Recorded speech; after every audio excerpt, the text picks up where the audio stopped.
दक्षिण अफ्रीका का क्लाइन कारो इलाका, ये जगह कभी बड़ी चरागाह होती थी जहां जंगली और पालतू जानवर चरते थे, लेकिन जरूरत से ज्यादा चरने और भूमि कटाव की वजह से आज ये इलाका उजाड़ हो गया है।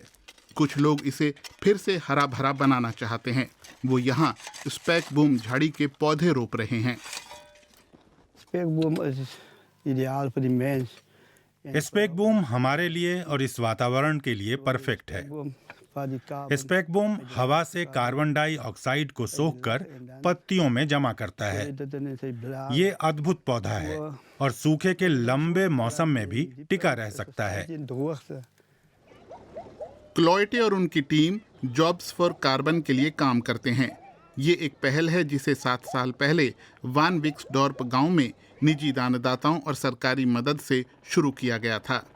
आज ये पहल नौकरियां पैदा करने के साथ साथ इलाके का संरक्षण भी कर रही है।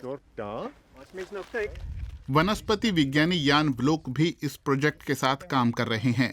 इसका मकसद यहाँ पर 20,000 हेक्टेयर में स्पैकबूम लगाना है। इस पौधे में काफी बड़ी मात्रा में कार्बन को सोखने की काबिलियत है और इसे पानी कम से कम चाहिए। वान विक्सडॉर्प गांव में बच्चों को छोटी उम्र में ही स्पैकबूम के फायदों के बारे में बताया जाता है। जॉब्स फॉर कार्बन इलाके के 10 प्राइमरी स्कूलों में पर्यावरण शिक्षा कार्यक्रम चलाता है। इसके तहत बच्चे क्लाइन कारू के अनोखे सिस्टम के बारे में सीखते हैं, जो दुनिया में सबसे ज्यादा प्रजातियों से संपन्न अर्ध शुष्क इलाकों में से एक है। प्रोजेक्ट मैनेजर इना शोल्स कहती हैं कि बच्चों में जागरूकता बहुत जरूरी है। प्रकृति का संरक्षण बहुत जरूरी है। यह विरासत है जो हम अपने बच्चों के लिए छोड़कर जाएंगे। वे इस प्रोजेक्ट की जिम्मेदारी संभाल सकते हैं और प्रकृति के संरक्षण में मदद कर सकते हैं।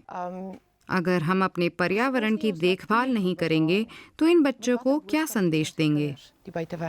जॉब्स फॉर कार्बन ने अब तक 60 लोगों को नौकरी दी है और 510 हेक्टेयर में पौधे लगाए हैं। कई जमीन मालिकों ने इस प्रोजेक्ट के लिए अपनी जमीन का कुछ हिस्सा दिया है। ऐसे किसानों की संख्या भी बढ़ रही है जो एक कॉन्ट्रैक्ट पर दस्तखत करने को तैयार हैं कि वो कम से कम 20 साल पौधे लगी जमीन पर अपने जानवर नहीं चराएंगे। जैतून उगाने वाले पीटर कोइत्सी ने तो इससे भी एक कदम आगे बढ़ाया है।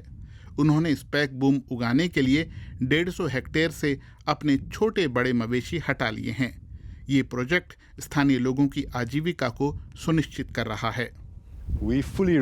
हमारे इलाके में जितनी बेरोजगारी है उसे देखते हुए हमारा समाज खुश तो नहीं रह सकता और ये हमारे लिए जरूरी है। हम चाहते हैं कि दक्षिण अफ्रीका का ये छोटा सा गांव मिसाल बने कि कैसे व्यावसायिक खेती स्थानीय समुदायों की मदद कर सकती है और हम एक बेहतर समाज बना सकते हैं। वान विक्सडॉर्प गांव में अब भी बहुत से लोग गरीबी में जी रहे हैं, लेकिन जॉब्स फॉर कार्बन ने कई लोगों की जिंदगी बदली है। जेनी क्लोएटे अपनी पढ़ाई पूरी नहीं कर पाए थे और कई साल बेरोजगार रहे। जॉब्स फॉर कार्बन में आने के बाद अब वो अपनी 2 बेटियों की हाई स्कूल और यूनिवर्सिटी की फीस दे पा रहे हैं। उन्हें खुशी है कि उनके काम से पर्यावरण को भी फायदा हो रहा है। जिस जगह पर हमने पौधे लगाए थे वहां हमें अंतर दिखना शुरू हो गया है। 3 साल में बहुत कुछ बदल गया है। झाड़ियां बढ़ रही हैं और उनके पास दूसरे पेड़ भी उग रहे हैं। जल्द ही ये इलाका फिर से सुंदर दिखेगा। जो इलाके सूखे थे उन्हें फिर से हरा भरा करने में मदद मिली है। जेनी क्लोएटे के लिए स्पैकबूम के पौधे लगाना प्राकृतिक पर्यावरण को बहाल करने का एक तरीका है, लेकिन इससे उनके परिवार को बेहतर जीवन भी मिला है। जैसे जैसे स्पैकबूम की ये झाड़ियां यहाँ फलेंगी फूलेंगी, यहाँ के लोगों को भी उनका फायदा मिलेगा।